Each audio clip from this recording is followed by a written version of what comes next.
Muchas gracias, Sofía, por este puente, ¿cierto? Lo que nosotros queremos plantear acá. Me acompaña Edgardo, que está aquí. Eh, Antes que todo, queremos agradecer la invitación que nos han hecho a participar de este espacio.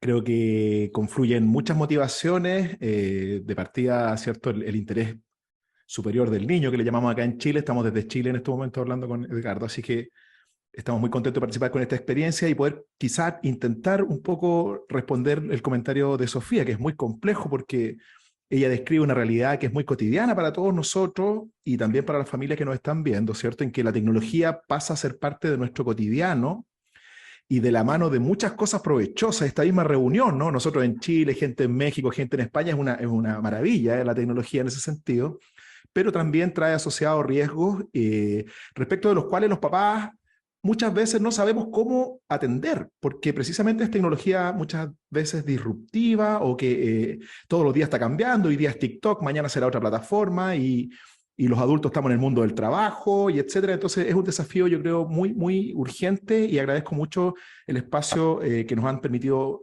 eh, abordar, ¿cierto? Y poder aprovechar. Y como estamos dos personas, Edgardo y yo, en 15 minutos voy a poner el acelerador para poder compartir una experiencia que queremos plantearles, que es una guía que se llama Fotorespeto, fotorespeto.cl, está puesto en la web, y que tiene que ver voy a contar un poquito el origen de esto, ¿no? Yo me he desempeñado en el último tiempo, al igual que Edgardo, en el tema de la academia, ¿cierto? Haciendo clases acá en Chile, particularmente yo en lo que es formación de periodistas, que también voy a hacer un punto sobre ese tema un poquito más adelante. Eh, y la formación de periodistas y de fotógrafos y fotógrafos profesionales. Y en esa dimensión de la academia, en una asignatura en particular que me toca hablar sobre derechos de autor, siempre quedaba colgando el tema de qué pasa con los derechos de los otros, ¿no? Porque los profesionales estamos muy preocupados, sobre todo en fotografía, de que respeten los derechos de autor, que respeten nuestros atributos sobre las imágenes que generamos, pero cuando empezábamos a hablar acerca de, bueno, ¿qué le pasa a la persona que es fotografiada? ¿Qué pasa? ¿Qué impacto tiene ese trabajo profesional en la comunidad también? Quedaba un poco cojo, digamos, la formación, y a partir de eso, en una experiencia de muchos años trabajando con la ONG Paicaví, que como decía Marcela, es una institución, al menos acá en Chile, bueno, en todos lados donde ha proyectado su trabajo de muchos años, veintitantos años trabajando, la academia y el espacio profesional, dijimos aquí hay que abordarlo, porque en el fondo los vacíos que quedan son espacios que hoy día están siendo llenados muchas veces con dinámicas negativas, ¿ya? Entonces, parte de ese origen esta guía, la guía Fotorespeto, tratando de juntar estos tres patas, ¿no? La parte académica, la parte del trabajo de la ONG Paicaví, que lleva muchos años hablando de temas de derechos de infancia, y también el trabajo de los profesionales, en el caso nuestro, una agencia periodística. Y por eso, se me había olvidado, tengo que hacer una presentación acá muy breve de... Tiritirín. Voy a compartir acá, no sé si se está viendo ahí. Sí.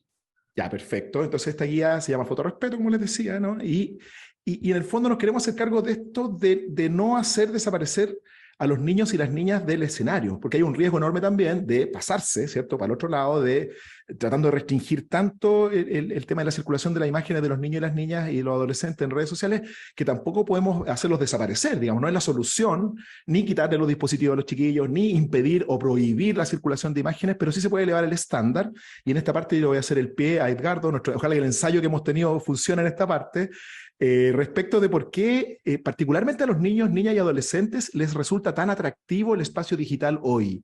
Porque finalmente esa energía que mueve a los chicos a estar en redes sociales, a compartir sus imágenes en redes sociales, es también el espacio donde hablar de estos riesgos. Entonces, Edgardo, espero que tengas tu micrófono prendido para poder hacer este comentario respecto del contexto digital en el que habitamos hoy día y por qué resulta tan atractivo para las nuevas generaciones. Sí, gracias César y gracias a todas y todos por esta invitación. Y ahí Marcela ya nos introdujo una idea que para todos es obvio, ¿no? Uno dice algo que es una evidencia. Hay una brecha generacional, ¿no? Y esa brecha generacional, incluso adultos, jóvenes que son nativos digitales, tienen una brecha con niños de 6, 16, 17, 15, 14. O sea, hay una distancia. Pero ¿dónde está esa brecha? Y se ve, ¿no? Como para hacer estos cambios y ponerse en el punto de vista de los jóvenes. Nosotros decimos virtual. Tuvimos clases virtuales, reuniones virtuales, y virtual es simulación de la realidad. Para nosotros, acá afuera hay un mundo real, y esto es semi-real, ¿no? Obviamente no, en este momento estamos todos aquí gastando nuestro tiempo, invirtiendo, conversando, o sea, tiene efecto en nuestras vidas. Los jóvenes entienden eso y para ellos hay una continuidad de la realidad. Por tanto, somos nosotros los que nos conectamos, navegamos, y ellos solamente continúan en una única realidad online, offline. Por lo tanto, esa es una primera cosa que tenemos que nosotros sacarnos de la cabeza, ¿no? Ellos nos pasan súper conectados o no se desconectan nunca, no. Ellos están en una realidad, ¿no?, que entienden que tiene formas offline y que tiene formas online. Por tanto, el habitar el mundo es un habitar distinto. Y esa es una primera idea que tenemos que empezar a discutir y más bien entenderla nosotros. César. Perfecto. Nos motivamos también porque, y esto quizás le puede hacer sentido, esto es una imagen de un sitio que habla de temas de fotografía, Chataka se llama, está online, y que también, un poco lo que decía Edgardo, este tema de las generaciones. Hoy día ya los chiquillos que partieron siendo fotografiados y compartían sus imágenes a través de redes sociales ya tienen 18 o 19 años, y ocurre este fenómeno, ¿no? Que ellos miran su propia existencia y se han dado cuenta que fundamentalmente han sido sus padres, sus entornos más cariñosos, más amorosos, los que los han expuesto muchas veces a situaciones incómodas o a situaciones derechamente que vulneran sus derechos. Entonces, un poco recogiendo la idea de Edgardo, ¿no? Tenemos que situarnos como los adultos que vivimos en un planeta, digamos, paralelo, pero que las nuevas generaciones no lo entienden así. Ellos habitan un mundo digital en el cual es muy difícil hacer la separación hacia el mundo, comillas, real, ¿ya? En esa lógica, y aquí voy a aterrizar en el tema de la guía, nos planteamos el primer desafío de que no se le puede hablar del mismo forma a estas tres áreas, ¿no? Ni a los niños, niñas y adolescentes respecto de sus propias prácticas en Internet con sus fotos, ni a los padres o madres o apoderados o cuidadores. Se ha ampliado mucho el concepto, ¿cierto?, de los adultos responsables. Ya no solamente son los papás los que tenemos que estar atentos a esto, también hay un entorno adulto que también tiene una responsabilidad. Y por último, y esto sí me toca personalmente, el tema de los profesionales del ámbito de las comunicaciones y de la imagen. Estoy hablando de periodistas, camarógrafos, fotógrafos, que muchas veces, y en eso voy a partir planteándolo, que es la primera dimensión que quisiera abordar muy rápidamente, muchas veces no entendemos, no porque seamos malvados los periodistas ni los fotógrafos, las malas prácticas. Están instaladas muchas veces en el cotidiano del trabajo periodístico. No nos hacemos muchas veces la pregunta de si una fotografía de un niño, niña o adolescente usada de cierta forma puede generar un impacto negativo en las personas que son fotografiadas y difundidas. En Chile, y espero que en el resto de los países que hoy día nos convocan acá, se ha ido avanzando harto. Hoy día ya es más escasa, por ejemplo, la presencia de niñas, niños o adolescentes en imágenes televisivas.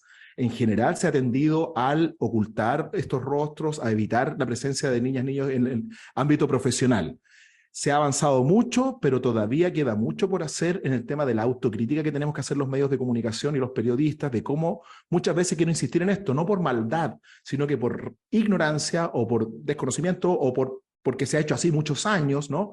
No hemos puesto atención en cómo nosotros mismos mostramos imágenes de niñas, niños y adolescentes en espacios ya más profesionales, medios de comunicación, agencias de noticias, etcétera, etcétera. Y en este caso le voy a dar el pie de nuevo a Edgardo. Hasta aquí vamos como avión, Edgardo. Pero ahora el auto, creo que tengo un cronómetro acá al lado para no pasarnos del tiempo. Exactamente. No. Y que tiene que ver también con eso. Dale, Edgar, por favor. César ahí pone un tema de... Es verdad que hoy día estamos conversando de este mundo digital, pero se fijan ustedes, seguimos separando, ¿no? Solo lo digital porque afuera pasa otra cosa o los abusos son distintos. Pero la gran pregunta es cómo hay una suerte de continuidad en el mundo online, offline, en los profesionales de diferentes áreas, para entender esto que hemos estado hablando todos durante tantas décadas, pero no es tanto, que es el respeto de los derechos de los niños, niñas y jóvenes. Usted tiene que pensar que esto es muy poco tiempo, ¿sí? Entonces estamos todavía en el proceso de incorporarlo en diferentes esferas, y también en la esfera de la educación y en la esfera del mundo digital. Perfecto, entonces voy a seguir a la siguiente dimensión de la guía, que es la que más dificultades nos planteó y donde yo creo que más cortos quedamos. Voy a hacer ahí también la autocrítica y acabo de escuchar lo que Marcela nos planteaba, ¿cierto? Creo que lo hicieron mucho mejor que nosotros en esa dimensión, ¿no? De que los chiquillos lo vean como un código propio. Yo diría que en esta parte de hablarle a los chicos, a las niñas, niños y adolescentes, es donde la guía menos probablemente funciona, ¿no? Porque le estamos hablando quizá en un código muy desde el adulto, y creo que TikTok y todas estas plataformas es donde hay que ir a buscar esa conversación. Probablemente en eso no hicimos un gran aporte, creo yo, pero sí quisimos que en el fondo los chicos vean que esto forma parte de su construcción de identidad y de quiénes son finalmente. También hay un componente importante y tratamos de promover el concepto del autocuidado. Marcela creo lo planteó por ahí también, no podemos estar todo el día encima de los celulares de nuestros hijos viendo qué están haciendo, no tenemos tiempo, no tenemos la capacidad para hacerlo, y entonces nuestra salida, digamos, para salir de este desafío de hablarle a las chicas y los chicos acerca de sus propios comportamientos online, tiene que ver con el autocuidado. Edgardo, por favor, si eres tan amable de reforzar también esa parte. Aquí es interesante porque nosotros tenemos dos discursos, ¿no? Desde el mundo adulto, que es el discurso del riesgo entendido como descuido. Y ahí tenemos que considerar las edades también, ¿no? Porque probablemente para nosotros nos decimos, ten cuidado con esto, es un riesgo, uno va a tomar todas las precauciones. Tú le dices a un joven, eso es riesgo, y dices, ¿a dónde ir? ¿Dónde es para ir? O sea, el riesgo tiene una valoración distinta también que es importante como ponderar. Pero además nosotros decimos algo que no sabemos. ¿Cuáles son los riesgos? Porque hay plataformas y hay lugares y espacios que no conocemos, no porque seamos negligentes los adultos, sino que no están pensados para nosotros desde el punto de vista de la plataforma como plataformas comerciales, no como redes sociales, están microsegmentados. Por tanto, lo más razonable, por los filtros, ¿no? y por diferentes razones, que no lleguemos a conocerlas. Entonces, lo que nosotros podemos aportar a la conversación ahí, un poco sigo la idea de Marcela del diálogo, es que en el mejor de los casos nosotros somos capaces de reconocer formas abusivas de relación. Pero eso ya es un gran desafío, porque el mundo adulto no está tan entrenado para reconocer prácticas abusivas, ¿no? Los jóvenes no son descuidados, ellos pueden, hay una idea que de repente circula como que, es que los adultos se hacen pasar como por avatar o como perfiles falsos. Eso no es así. Los jóvenes identifican claramente más o menos las generaciones en que están los sujetos, por la forma de hablar, por la forma de ocupar, y cuando se acercan a adultos para enviar fotografías, ¿no? Es porque tienen algún propósito. Son decisiones que se hacen. Y sobre eso habría que conversar y explorar mucho, un poco lo que planteaba Marcelo también. Perfecto. Y por último, y esto creo yo que podría ser lo más interesante para la audiencia que tenemos, que entendemos está compuesta fundamentalmente por familias, por entornos adultos. La guía también tiene una sección que está destinada a ellos, ¿no? Porque insistimos un poco en esta idea, ¿no? Nadie hace probablemente muchas de las prácticas que derivan en situaciones de abuso o de violación de derechos de infancia, no parten originalmente en una acción deliberada de maltratar. Muchas veces ocurre que es la abuelita la que fotografía al hijo en la bañera, es la tía la que los ve en la playa con poca ropa y las comparte en redes sociales.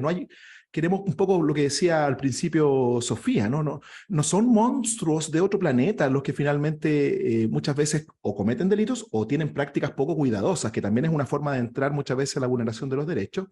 Y entonces, en esta parte, digamos, hay un concepto que a mí me quedó dando vueltas, me dejó mucho, digamos, dando vueltas, el tema de la autonomía progresiva.